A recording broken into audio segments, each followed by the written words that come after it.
and welcome back to Grit and Grace Leadership Talks. I'm very excited today because I am going to be interviewing an amazing lady called Sheena Schuy, who is going to be on live with us. She has been in my network for a good probably 5 years plus now. She's one of the moderators in our social work group on Facebook. She's a qualified social worker, psychologist, counsellor, and she runs a few businesses. She has 2 at the moment called Savasana Collective, where she's a holistic psychologist and counsellor. And she also runs a business coaching service as well as website design for private practice owners. So welcome aboard, Sheena. Hey, Kate. Thanks for having me. It's always a pleasure. Thanks so much for being with us today. I really love how we've been able to collaborate and connect over the years, and I'm really excited to share you with all of my network around the amazing work that you do and learn a bit more about how you have incorporated well-being and grit and grace leadership into the work that you do. So thank you. Absolutely. I'm excited to talk today. You know, I think my private practice, we work a lot with a lot of female leaders, you know, entrepreneurs, business owners, and working mums like you and me. Yes. So, you know, it's a really interesting area. So women's leadership and leadership in general, I love. Oh, it's awesome. So a few questions that I've been asking people to come on as a guest. The first thing I'd love to know about you is what you do as your daily morning routine to set you up for success. That's, I know, I laugh at this question because I've got 2 kids under 5, or, you know, a 5-year-old and a 1-year-old. So my morning routine, you know, as much as I would love to get up at 3 a.m. and work out and journal and do all the affirmations before the kids get up, that's just not a reality for me. You know, I could set my alarm at 3 a.m. and then everyone would be up in my household from 3 a.m. Oh, but no. Realistically, what my morning looks like is I have found, you know, because I'm a high stress, you know, I have a lot of stress in my life as well, and working with a lot of women who have a lot of juggle, a lot of stress. Yeah. I found something that really helps me is making sure I have a big lot of water first thing in the morning, and then not having coffee until after I've eaten. And I have found that's really good just for managing, you know, energy levels through the day and making sure we're not pushing ourselves into a cortisol kind of burnout zone. That can happen if you have coffee before food and before water. So I always do that. But once the kids are dropped off, that's usually my time. Once I've dropped them off at daycare for the day, if it's a daycare day, that's when I recenter, and, you know, I always connect to my core values. That's a really big part of my practice and the practice I do with people. So, you know, coming back to what are my core values? How am I going to go through that through the day? You know, and I have a few affirmations and visualizations I like to do and that kind of thing. So I really just recenter myself, ready for the day, whatever that might look like. So that's kind of how I do my day. Yeah, I actually started doing that as well in the mornings. I've been having like a green juice. I've been making a fresh green juice with as many veggies and greens as I can get in there, like celery, spinach, and a cucumber, an apple, or like some pineapple, chuck it in with some fresh ginger and lemon and just blitz it up. And then I've been drinking that on the way into work and have my vitamins. And then I'll have the coffee once I get to the office and have my brekkie then. So I've been finding that kind of is a good way to cleanse and boost your body before you start the day. So I like that actually helps the cortisol levels too. I didn't know that. Absolutely. Yeah. So there you go. But I do feel healthier when I do it that way too. So it's great. Well, can you tell us a little bit about your career path? Because you have studied like every area that we specialize at Taylor Care in recruiting, and you've kind of gone down a different path again, where you do some private practice and work for some businesses, but then you also have done your own thing. So tell us a bit about your career path and your journey to get to where you are now, and why did you set up your own businesses versus just working for someone else? Yeah, absolutely. So that's a bit of a journey. So I'll try to condense it best I can. But Yeah. I started my psychology degree when I was 17. So Wow. if anybody knows a 17-year-old, they don't know much about reflective practice or life or that kind of thing. So, studying such an intense and philosophical area like psychology was a big ask. But yeah, 17 to 21 Wow. with my psychology degree. Um, then, I actually worked at a private practice then, in that I was doing admin support during my degree. So I was doing Okay. admin during my degree, and I got to see behind the scenes of a private practice and what it looked like, and what the staff were doing. So that was a practice for children and doing a lot of assessments like autism and ADHD assessments, Yeah. which was a while ago then. That seems to be a bit of a trend at the moment, a lot of people getting assessments, but this was one of the first practices up here. Uh, Ah, and then I went on and I did my master's of counselling. And for a lot of people, um, a lot of people who've studied psychology, who have a bachelor, much like myself, it can be really tricky when you finish, because you kind of go, what do I do now? Do I yeah. go on to study? Do I do my honors? Do I do this? The getting into the master's program of psychology is highly competitive. And not Okay. just that, but you do have to come from quite a privileged background sometime, I personally believe, because it's a lot of commitment. And so if you don't have the backing of financial support to be able to give it your all, it's a really tricky program to do. So Okay. I actually did the Masters of Counselling at University of Queensland, UQ, and I Yep. loved that. So that was a very neuroscience, trauma attachment based masters. I absolutely recommend it for everyone. And I loved that one. That was the one that Okay. gave me all the skills that I have used in every single role that I have. But Wow. sadly, that same degree, and you would have seen me talk about this in our group, but that degree was the best degree for me in terms of clinical skills, but Wow. it gave me the least amount of job prospects, which is Wow. sad. Yeah. Yeah, so I got more job prospects with my Bachelor of Psychology and then later on with my Masters of Social Work than I did with the Masters of Counselling. And that's just because Australia's got to catch up with the rest of the world around recognising a master's level counsellor is not the same as someone who did a 6-week course and called themselves a counsellor. Uh, yeah, We have exactly. we have to catch up with that.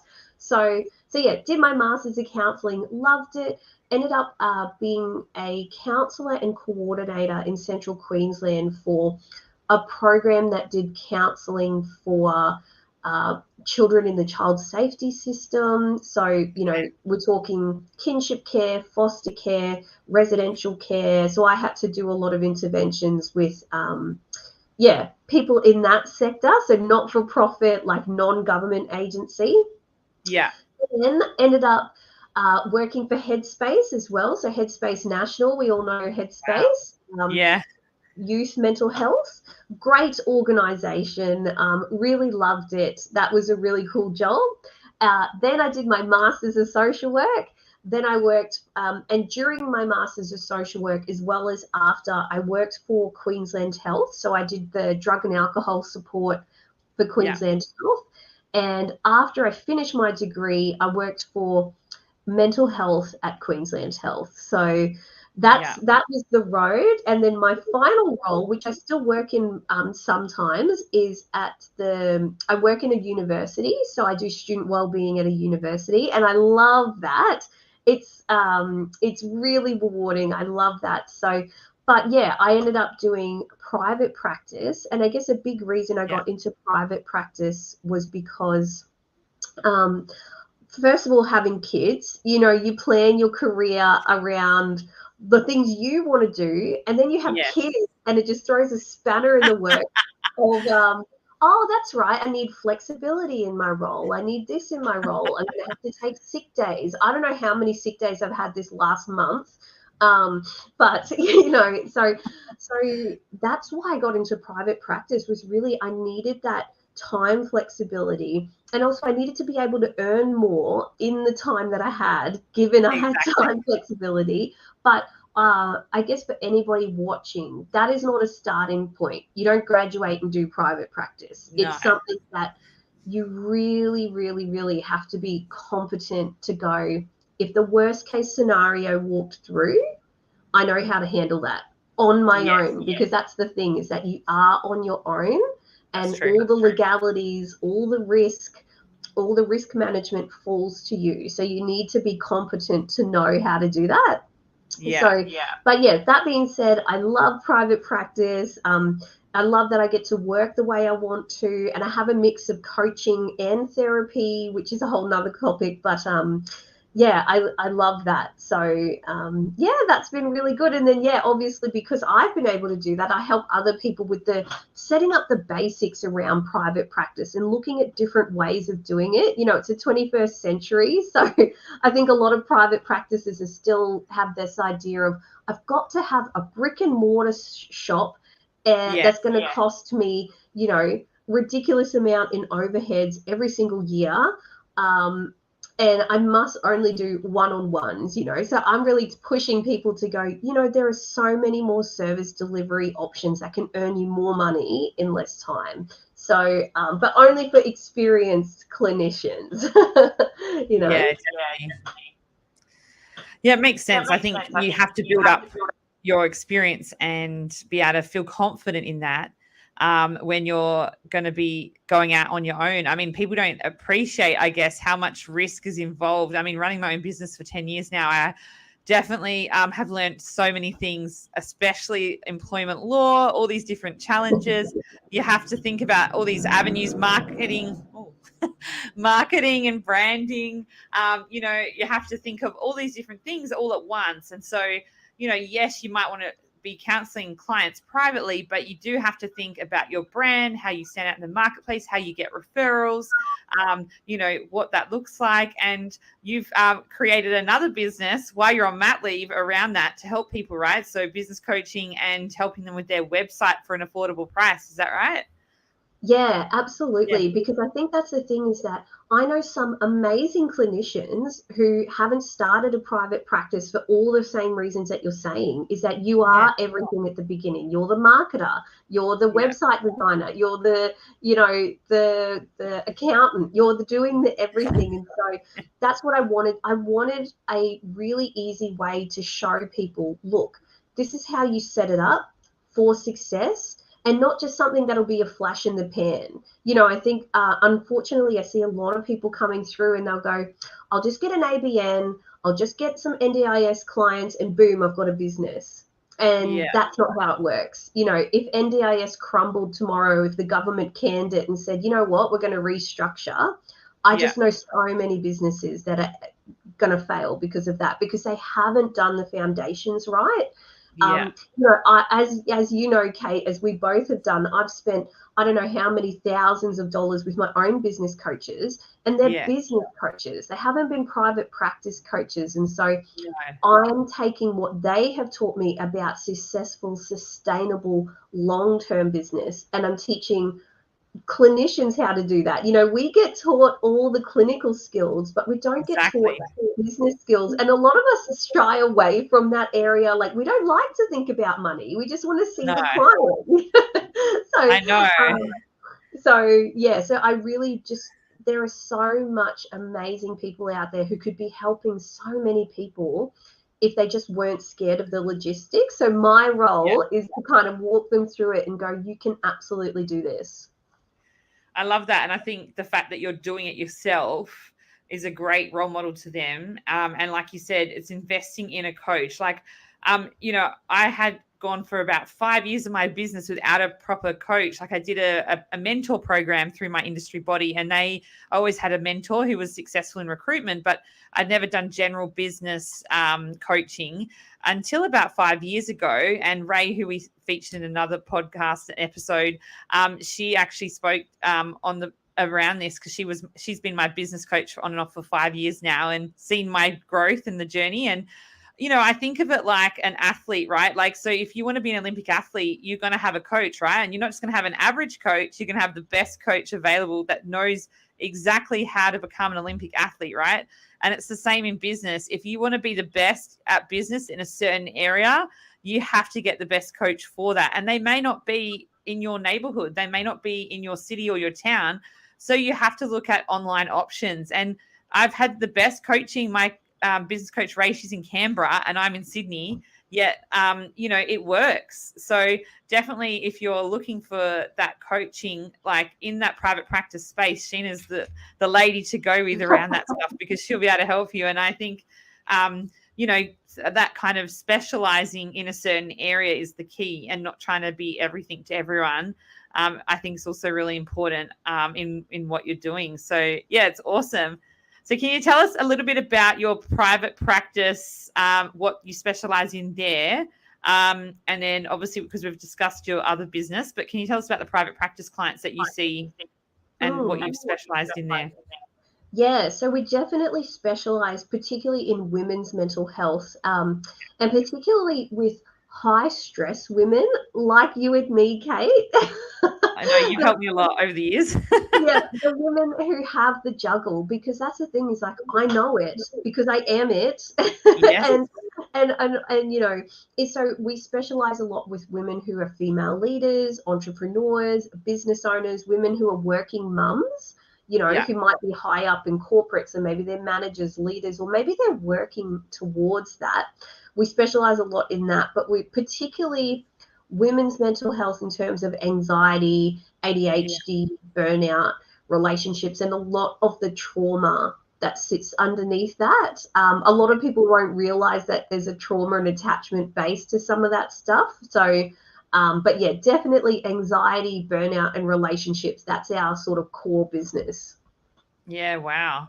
And in terms of I guess a top tip that you would give to high functioning, successful women in business and in leadership roles, what tip would you like? What's the kind of something that you see come up a lot that you give advice to your clients with around that? Like, what's the top tip that you could give us today?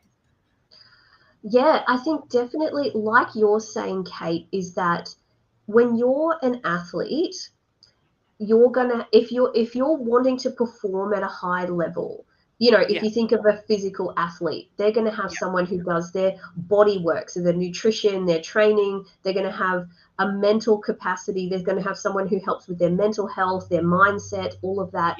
They're going to have people in their personal life who are going to be there for them. They might have a spiritual aspect to it. What's the bigger picture here?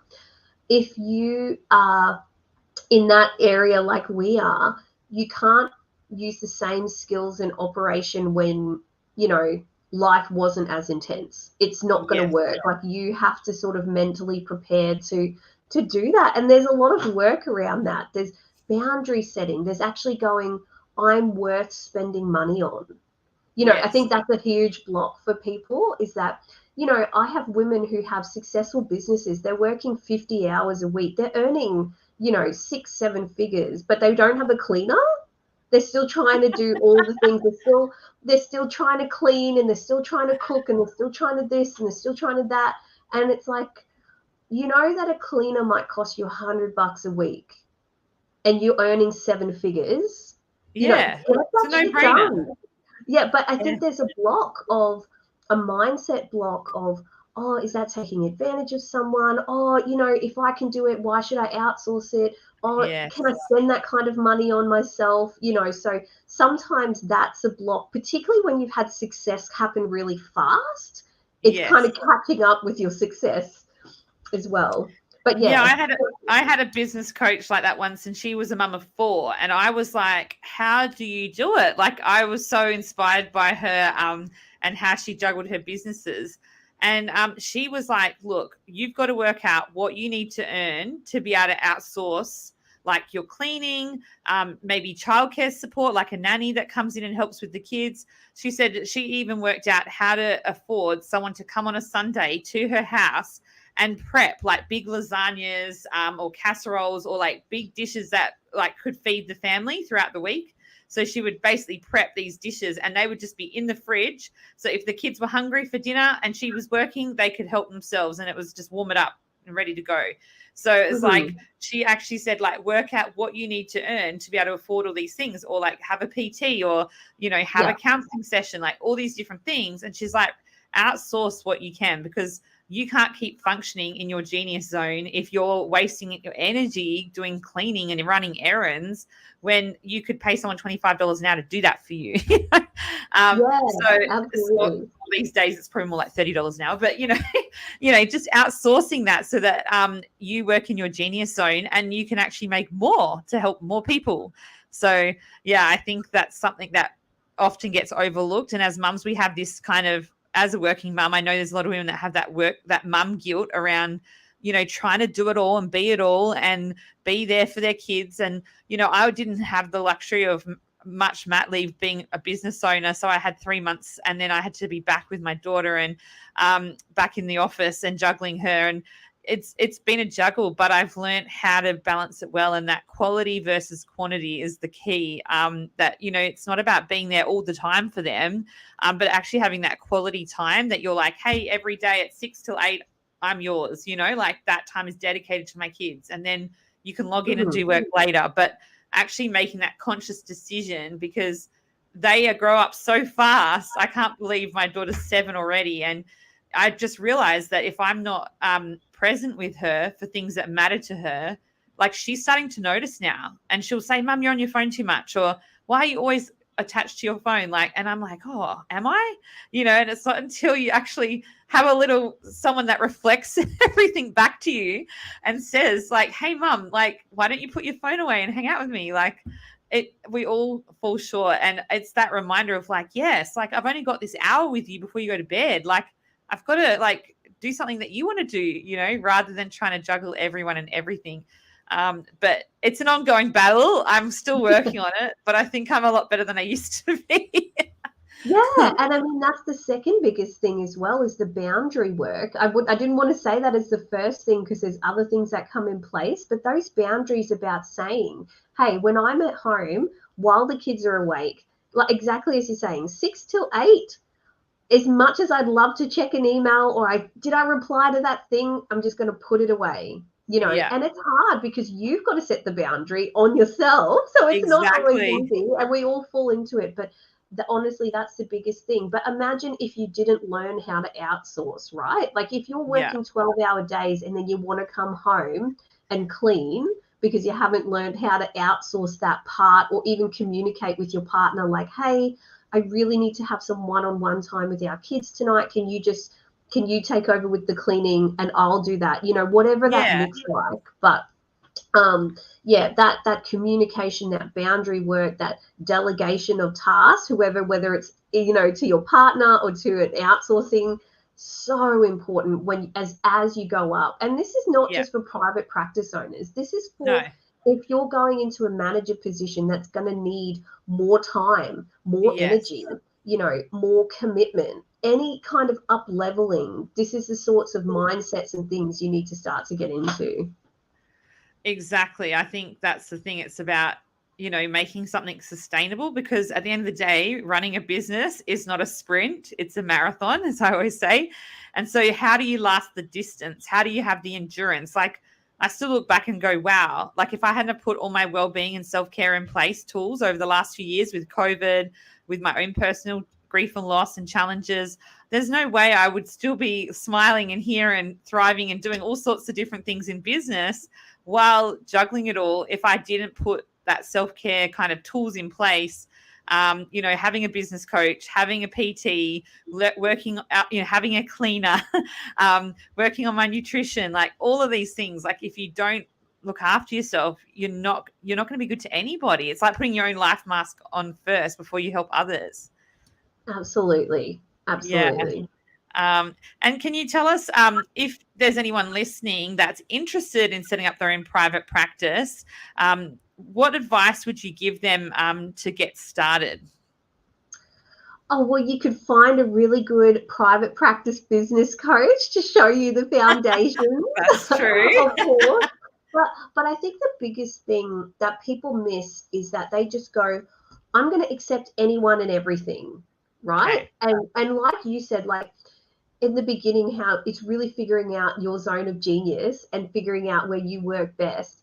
You could have just set up a recruitment agency and your Yeah. business wouldn't be here today because you niched down. You said, actually, I'm going to recruit specifically for this area because Yeah. you know that area, you've got connections in that area, you're great in this area, right? But Yeah. I think that's the biggest thing. If someone's starting in private practice, think about the business that you don't want right now, but think about where it could lead you in 5 years from now, 10 years from now, and base it around a business that lights you up. And ask yourself, what are the clients that I love working with and that Okay. I genuinely know I make a difference with? Because if you set up a business where you're seeing anyone and everything, you're going to burn yourself out, because you're going to, in our field, what that looks like is seeing someone with bipolar in the morning, then an NDIS client in the afternoon, then someone with borderline after that, then someone with anxiety and depression after that. And it's too much, it's too messy, it's too Yeah. hard to stay on top of. And you're going to be a jack of all trades but a master of none. And that Yes. can That's that what can lead, that can lead to mistakes, yeah. really. Whereas if you just go, look, I just want to work in the perinatal space, so antenatal mental health, pregnancy mental health, postnatal mental health.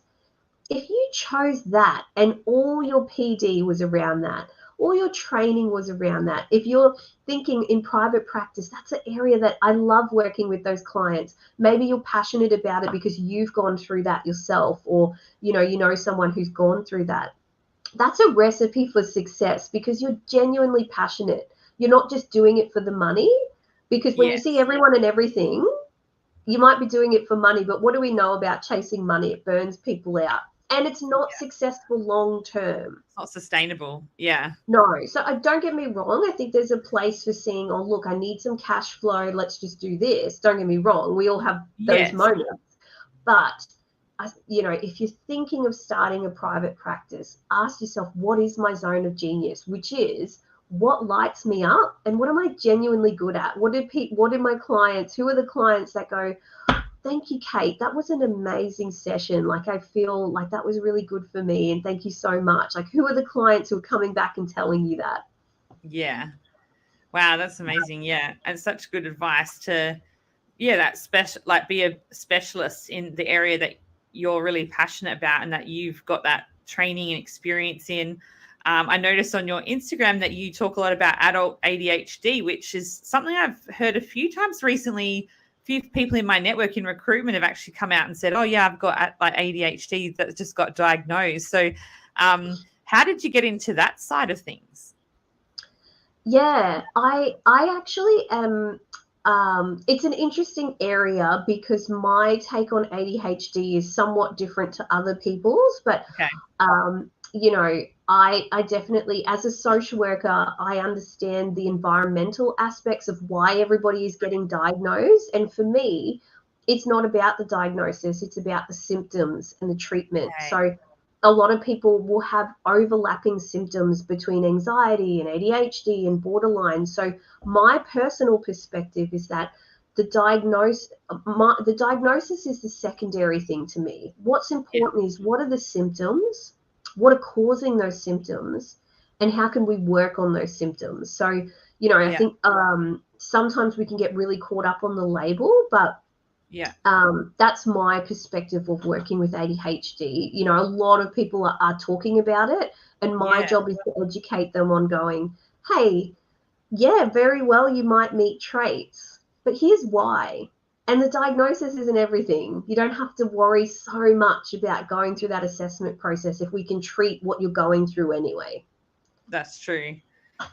Yeah, it's hard, isn't it? Getting that balance of like finding out what it is, like a diagnosis, but not kind of letting your whole identity be labeled around that either. Like, you are more than what your diagnosis is in any health or mental health issue that you face. So looking at the symptoms and looking at how to treat that rather than, focusing on the diagnosis as such. I think it's a good advice. And obviously for yourself, being in private practice and juggling lots of things, mental health and well-being is obviously important to you as well. So can you tell us what you do for your overall well-being and mental health to help keep you strong, so that you can help others? Yeah, absolutely. So I have become very good at filtering my circle. And what I Okay. mean by that is I used to be the person, okay, a long time ago, I used to be the person who wanted to be friends with everyone. I was that, like, I wanted everyone to like me. I Yeah. wanted, and along the way, I've gotten really hurt from doing that. Yeah. People took advantage of me, people really hurt me. And so over the years, and thanks to my husband as well, I have to give him credit for that, is once I got really aligned with my core values, Yeah. what's really important, what really matters to me, if people don't align with that, they're not my people. And I can automatically feel if somebody zaps my energy, there's something about their value system that's different from mine. And that's okay. We all have different value systems in the way we live our lives. But for me, when you're balancing so much, particularly when you've got kids, I think when I had kids, it upped the ante on this stuff. I'm Definitely. very particular with my energy. So if Okay. people are energy sucks for whatever reason, they're out. Or I Okay. set very clear boundaries around Letting them in. people. Yeah, letting them in, because I don't just let anybody into my time or my world or my circle.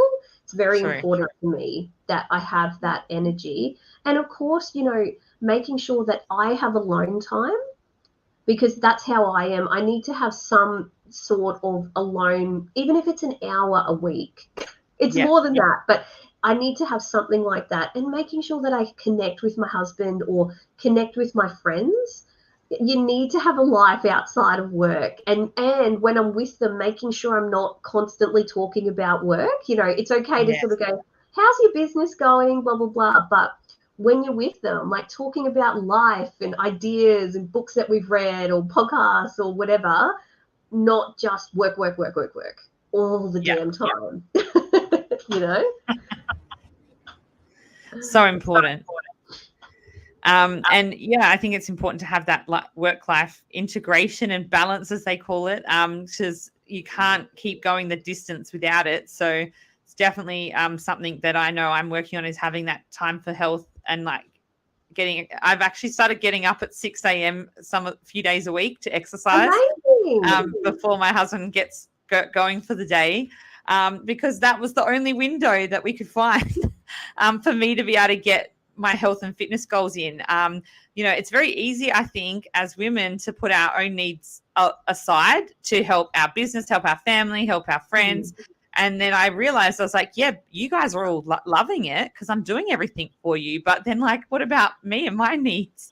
And it was only through some coaching that I did that I realized this. And I was like, okay, I'm going to sort this out. And so I sat down, and we've actually got like a little whiteboard now. Every Sunday night, we sit down and work out who's doing drop-offs, who's doing pickups, what days I'm going to exercise. So because my daughter was getting quite upset, like that I'd be leaving early in the morning to exercise and not be with her to drop her to school. So I was like, oh, how do I do it all, And so I found that by going between 6 and 7 to exercise meant that I could still do the school drop off, and get myself ready for the day, but also look after me at the start of the day, which definitely gives me a much more better energy and mood for the day ahead. And then everyone's happy. Oh, So absolutely, absolutely. And I guess that secondary thing to me is that I definitely noticed when I wasn't exercising how my mental health decreased, regardless of how healthy I yeah, was eating or water or anything. So I really try to make a point of doing my mental health walks through the day.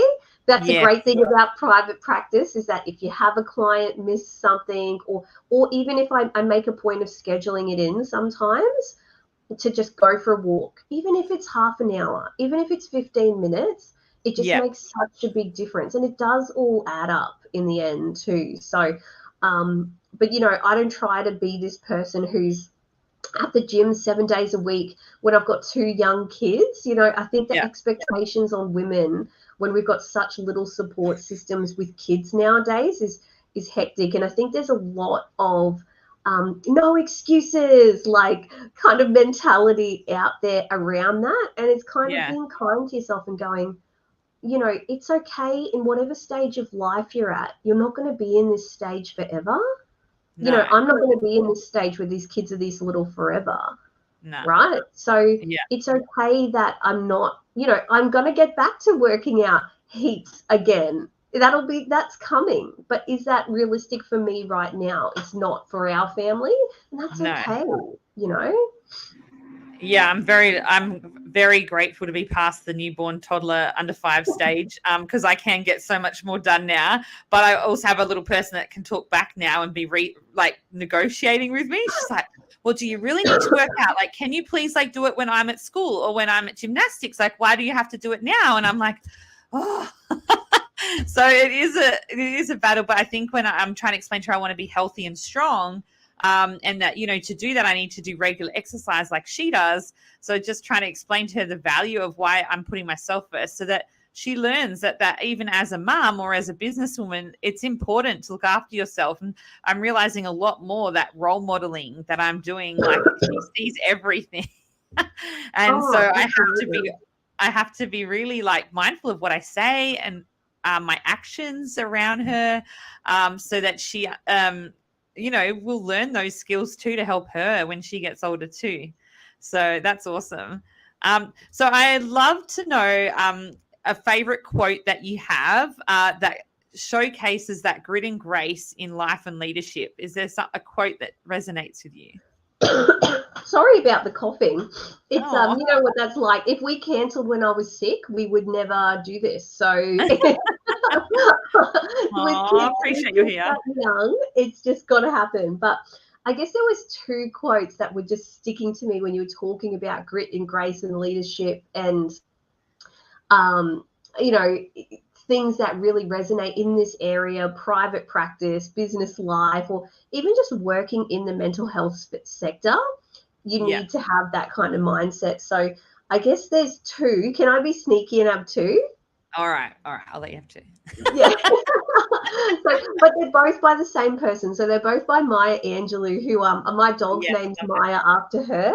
So the first one is: seek patience and passion in equal amounts. Passion alone will not build the temple. Patience alone will not build the temple. Passion alone will destroy its walls. So she's, you know, really talking about you can't be all gung-ho, but you can't just sit back either. Like, you really have to find that balance between sitting back and knowing that the rewards are coming, that you're doing the right thing, and you don't have to grind every second of every day, because sometimes it can feel like, man, if I'm going to get these goals, I have to grind every second of every day. And it's going, you know, patience is necessary. Okay. So that's why I like that quote. And the other one is one of my all-time favorites, which is: success is liking who you are, liking what you do, and liking how you do it. Oh, I like that. Yeah.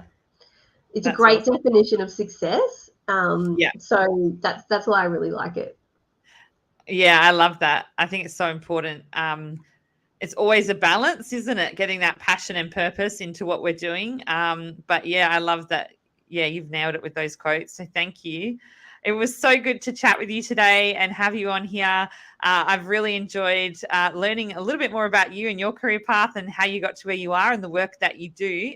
And how can people connect with you, Sheena, if they want to get in touch with you now? Yeah, absolutely. So if you want to connect with me and my private practice, or my, you know, my business coaching, the best place to really connect is Instagram. That's where I'm hanging out a lot. So you can find me at my handle on Instagram for my private practice business coaching is @therapistva. And then my private practice is Sheena Holistic Therapist on Instagram. Or, of course, if you want to connect on LinkedIn, I'm always open on LinkedIn. I'm happy to make more connections. So you can just find me at Sheena Schuy on LinkedIn. Awesome. Thank you so much, Sheena. I hope you have a great day. Thanks, Kate. It was a pleasure. Bye. Thanks. Bye.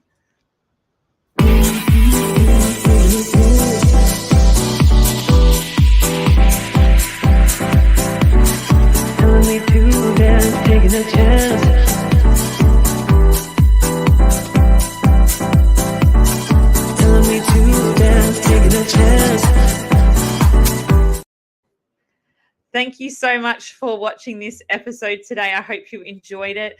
If you are enjoying watching these or have any questions for us, please comment in the comments below. We'd love to hear from you. And thank you so much for being part of this journey with us. Have a great day.